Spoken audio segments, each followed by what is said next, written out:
যা করেছে ওই কাজ শহীদ রাষ্ট্রপতি জিয়া রহমানের সৈনিকেরা, বেগম জিয়ার সৈনিকেরা, তারেক রহমানের সৈনিকেরা কখনোই করতে পারে না। সেজন্য আমাদেরকে সজাগ থাকতে হবে। নিশ্চয় আমার বক্তব্য শুনছেন, ডিজিএফ এর লোক এখানে আছেন, ডিএসপি আছেন, এনএসএ আছেন, বিভিন্ন বিজিবি সিকিউরিটিরা আছেন।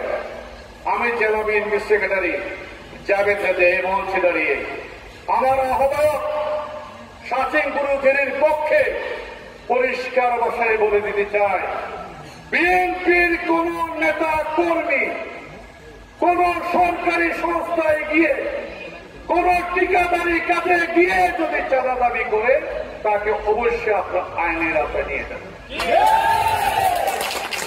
কোন গরিব মানুষের জায়গা দখলবাদীর কাজ বেগম জিয়ার সৈনিকরা করতে পারে, কখনোই করতে পারে।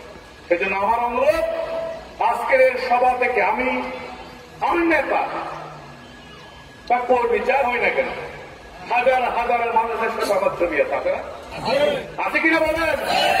শাসিনপুরের জেলির সাথে আছে, নামাসিং সাথে আছে, জসিমের সাথে আছে, আমার সাথে ছবি আছে। তাই বলে রাতের অন্ধকারে আপনি শত শত গণভোট কার্ড দিয়ে যাবেন, অবৈধ বালু উত্তোলন করবেন, ঠিকাদারের কাছ থেকে চাঁদা আদায় করবেন, অফিসে গিয়ে নিজের পরিচয় দেবেন, আমি জাভেদ হাতের বিশ্বস্ত হাতিয়ার, ওই পরিচয় দিলে তাকে আগে ধরে পুলিশে দেবেন। মানুষকে শান্তিতে রাখতে হবে। রাজনীতি করেছি বিগত 10টি বছর।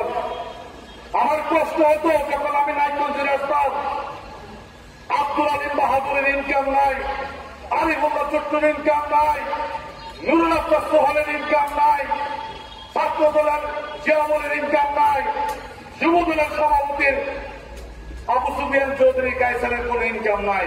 তারা কিভাবে এত বড় সুন্দর সুন্দর মিটিং গুলো করবে? কষ্ট পেতাম, কষ্ট রাখত।